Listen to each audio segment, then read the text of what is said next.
Hi, I'm Vanessa. Welcome back to the podcast. My guest today is Crystal Shores. She is an executive assistant / director of operations for a real estate team called Alignment in North Carolina. And she works directly with the owner, team leader, CEO of that team named Martha Newport. And I'm so excited to have Crystal on the podcast because she's such a great example of what an admin leader can look like. And I wanted to talk to her about her dynamic with her boss, the CEO, Martha, and to find out how their dynamic evolved and offer you some tips, tricks, clues to look for when you are looking for either your future boss or your future admin leader. And I'm just so excited to share this interview with you.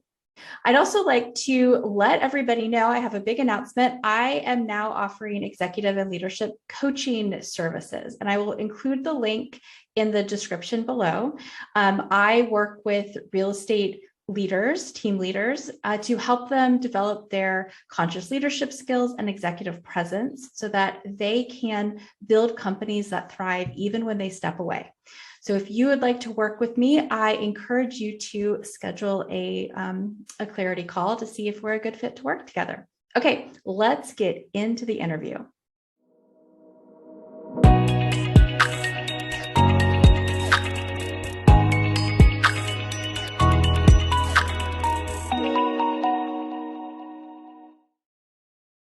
Well, hi, Crystal. How are you today? Hi, I'm doing great. How about you? I'm good. I'm so looking forward to chatting with you. I just love a true executive assistant, and I just love putting people like you up on a pedestal so people can really understand what it looks like and sounds like to have somebody like you as an admin leader partner in their business. So thank you for taking some time to chat with me today. I appreciate it. Absolutely. Thanks for having me. Well, since we're talking about your dynamic with your, with your team leader, with your executive, let's just start with what your criteria was. What was going through your mind when you were evaluating whether or not this was going to be the right job for you? Well, I think like many admin professionals, I'm very adverse to change. So it takes a lot for me to make a move. So I had a lot of criteria that was running through my head. I had recently relocated, so location, of course, was a big piece of it. But the team itself, the people, you spend so much time with your work family that it's really important to be around people that you like and that you get along with. So that was a big part. Also, just the overall opportunity that I felt was there. So opportunity for growth, opportunity for advancement within the company. I think those were my main factors in the decision. And honestly, as soon as I met Martha and the rest of the team, it was a done deal, I would say. So you felt a connection. Absolutely. Like you're on the same wavelength. How did the team's culture and values, first of all, how was that communicated to you? Well, we did the entire Keller Williams career visioning process, which is very in-depth for anybody who doesn't know about it. But part of that is a team interview. So I actually spoke to everyone on the team before joining. And that was really something I'd never experienced before. Usually you just connect with one person and hope for the best. But it was really nice to be able to get perspective from each person. And it made it feel like I was making more of an educated decision versus just,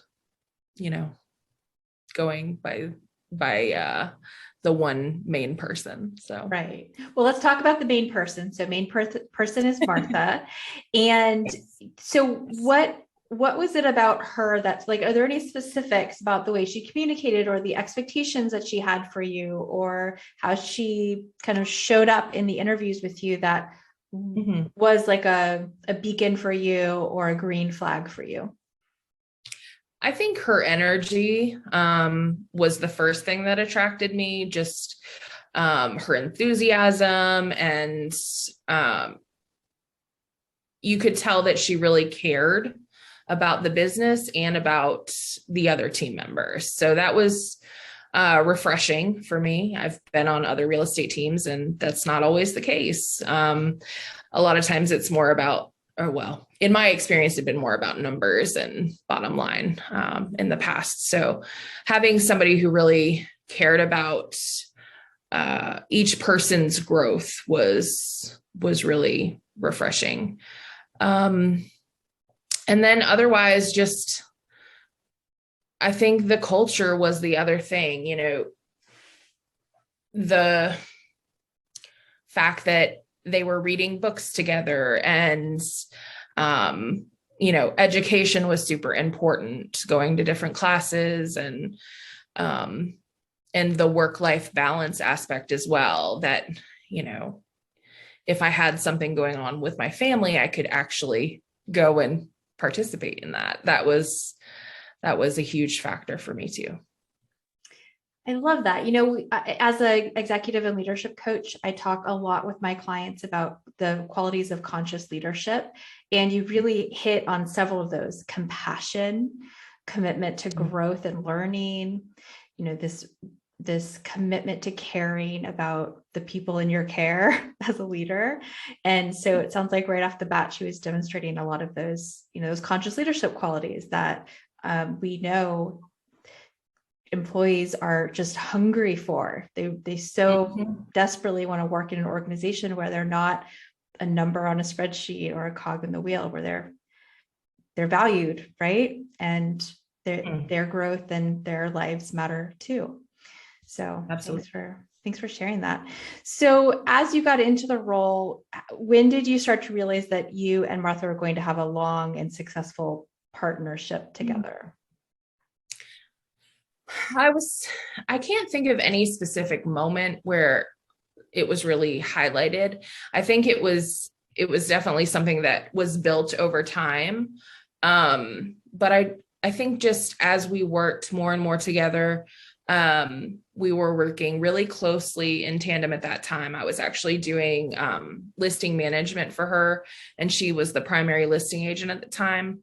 So, I mean, we were working together all day, every day. So, I think just the more we got comfortable with one another, and the more we built that trust with each other, it just, I can't imagine having a different relationship with her now, if that makes sense. So, yeah, it would be difficult for me to go somewhere else and not have that interaction with the person I'm working with for the most part. Can you share a little bit about the specific role that you were hired for in the beginning, and then how your job has changed and what you're doing now, and where, you know, kind of where you see yourself going next? Yeah. So when I first started, I was doing more transaction coordination, listing management. Pretty quickly went to strictly listing management. And then from there, I went to executive assistant and listing management. And then I added in operations. You got the whole suit. I have a bad habit of just grabbing on to everything I can and putting my hands in every little pot, because I've done so many different roles within real estate that it is very easy for me to see a hole and plug it.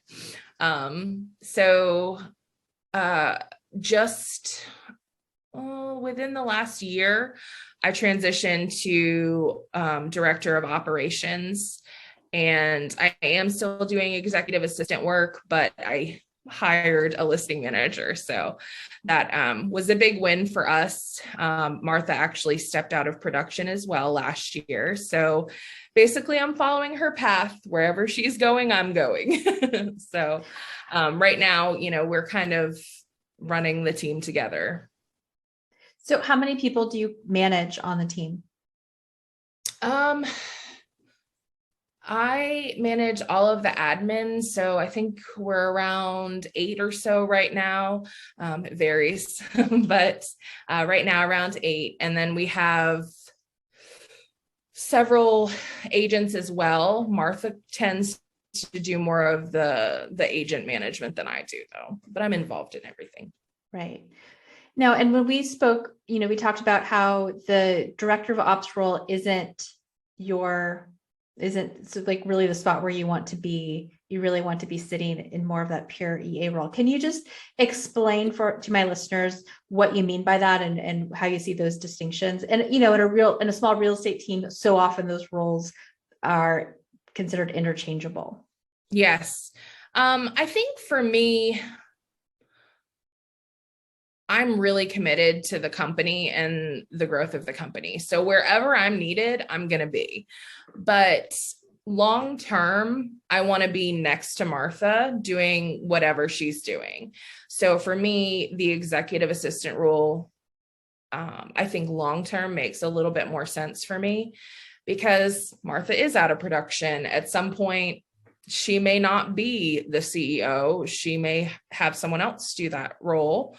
And we may create other companies. There are definitely other opportunities that she wants to pursue in the future. And we have such a good working relationship and such a trust level there that, where she goes, I go. And she jokes all the time that like, if I leave, she's done. So, so we're just stuck together at this point. So I think that, if she were to step more away from the real estate, business, as far as the day-to-day operations, aspect goes, then I would do the same and do more of an executive assistant role. Explain, so for somebody who's never had an executive assistant, explain what it means to be doing what she's doing and being by her side. How does that make her life easier? What does that look like? So, I think it really depends on the relationship between the two people, how that looks. For Martha and I, it's very well known that she has ADHD. So, she is also very high D for those familiar with the disc. So tasks sitting at the computer, being quiet, they're not her forte naturally. She can do basically anything, but we have kind of created a system where I know how she works best. So it's almost like I'm creating an environment in which she can work the most efficiently. So whether that's me going through, I review all of her emails in advance for her, but sitting with her working on projects together, she's much more efficient than if she's doing something by herself, which sounds silly maybe to some people, but it works. So yeah, we just, everything she needs to do, I don't know. I'm a lost. Well, if I could paraphrase, so yeah. What I'm hearing you say is you create an environment where she can work on her, like the things that are of the highest and best use for her. So exactly. I'm thinking more of like the idea, the creativity, the concepts, and maybe polishing things at the end. But you take an idea, you execute and implement, and then I'm guessing she probably comes in at the end for, tweaks, polish, and all of that. But, she's probably more of the bookend to getting something completed, and you're the one who's actually like getting it from point A to B to C to D and all the way through. Does that sound? Yeah, that's very, very accurate. Usually she likes to be involved for the first 5% and then the last 5%. So, kind of casting the vision of what she's thinking about and her ideas around a project. And then I get in there, deal with all the logistics.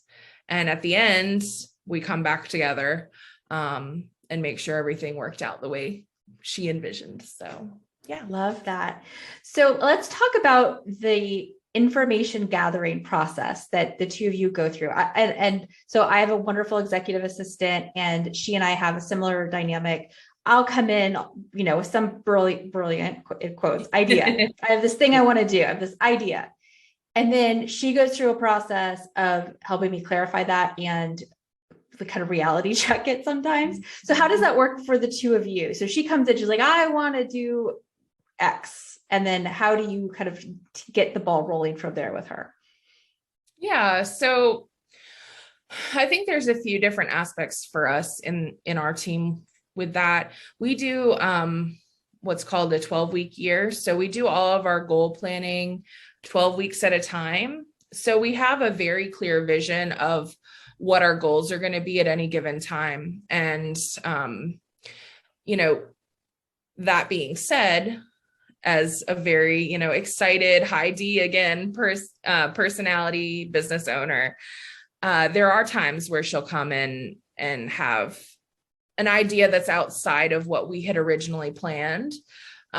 So sometimes it's something we determine is more important than what our original plan was. And sometimes we determine it needs to go in the backlog of other ideas. So I think my main role in that process is just helping clarify exactly what the goal is and where it fits into our one thing at the time. So is this really the most important thing that we need to be doing at this moment? So, the steps to complete, I'm usually pretty self-sufficient there, but helping Martha determine if it's something we need to really be doing at that moment is definitely something I work with her on. And so let's say she thinks it's really important and you see that this is not you don't think it should be on the agenda right now. What does that look like between the two of you? How does that play out? Well, Martha and I are very different personalities. So we're actually basically polar opposites. So together we make a perfect human, but that does create conflict sometimes because we both look at things in very different ways. But we use that as a strength in our relationship. I think whenever there's any sort of conflict, disagreement on whether or not we should be working on something, we just really talk it out. We're reading Fierce Conversations right now on our team, and that has been something that has been a work in progress for me. I've not had the most confidence over the course of my life. So it's something that I've had to work towards.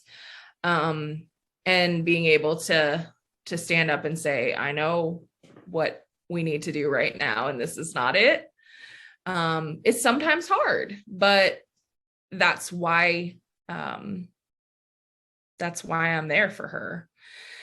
And no one person has all the right answers. And that feedback sometimes is really important for a leader because honestly, yeah, Martha talks about leadership being lonely all the time because you're trying to guide all of these other people. And a lot of times people don't want to give you feedback because they're afraid you don't want to hear it. So that's something that we've really been working on, is having those super honest conversations.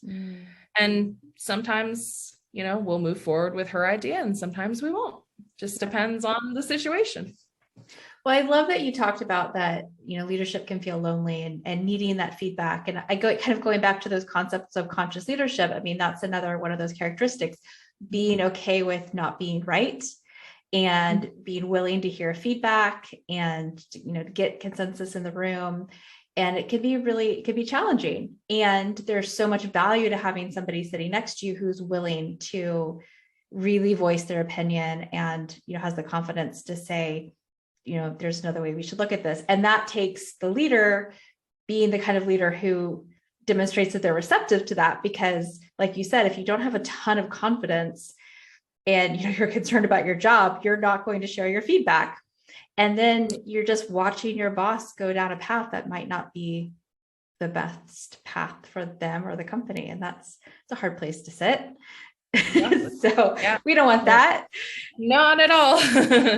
And going back to the confidence thing, I understand that you're coaching with Margaret Smith, and I'd love to sort of chat about that. And so talk to me about why you decided to engage in coaching with Margaret. Well, I've actually been coaching for a few years now. I've had a few different coaches. And I just started with Margaret, and she's fabulous. I think for me, the main thing with coaching is, Martha and I are very close, but it's really nice to have an outside perspective on whatever we're dealing with. So having that sounding board that I can ask questions to that, they may have had similar experiences, and also just, someone who is a neutral party who can help me reevaluate situations, because we all go into situations having our own bias, and so it's really helpful to have someone outside looking in, who's not in the middle of things. Right. And to be able to help you work on skills, coming up with experiments to try to, whether that's feel more confident or, deal with an employee who's not living up to standards, and there's a difficult conversation to have there, and whatever, to have that person who's sort of on your side, in your back corner, there to kind of support you and challenge you sometimes and help you grow. It's absolutely pretty cool. Yeah. I think that building my confidence has definitely come in large part from coaching, because when you're on a team, I think you're used to hearing feedback from the other people on the team, but to hear outside feedback on the things that you're doing, it's super helpful for me. Yeah, I am a huge proponent of executive assistants, or this, admin leader role, having a coach, having their own coach, not somebody who's going to report everything to the boss, but their own professional personal development person in their corner. Because I can't tell you how many clients come to me and they say, I want a strong administrator, and I want them to be a leader, and I want them to show up as a leader in the role. Well, newsflash, a lot of people in that role have been conditioned to not show up as a leader in their role, or they come with just the nature of that caretaker, detail-oriented role. There tend to be a lot of people with confidence issues in that role. That's just sort of a theme. It's not universal, but it's certainly not uncommon. And we all have our own professional and personal development path that we need to grow on. And you could have the most perfect person sitting there who just needs a little support, a little push to get them to where you need them to be. And I think it's the best investment that teams can make, is to support with coaching. I agree. I was apprehensive at first when I started coaching to begin with, because I am, like I said, not as confident, shy.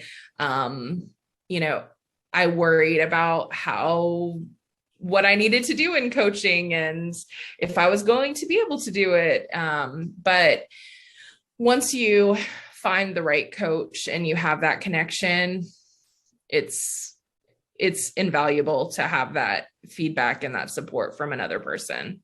It's so funny that you said that. I went through the same thing with my EA. She was like, well, what is this? I don't need therapy. What are you doing to me? Yeah. No, I promise. This is for you. This is a good thing. And I sort of pulled her along. And then what she was like, wow, this is fantastic. Thank you. And yes, it's a wonderful, wonderful addition to supporting your team. So is there anything else that you can think of that we haven't touched on as it relates to your dynamic with Martha, or what do you think other people need to understand about this dynamic and this role in a real estate office?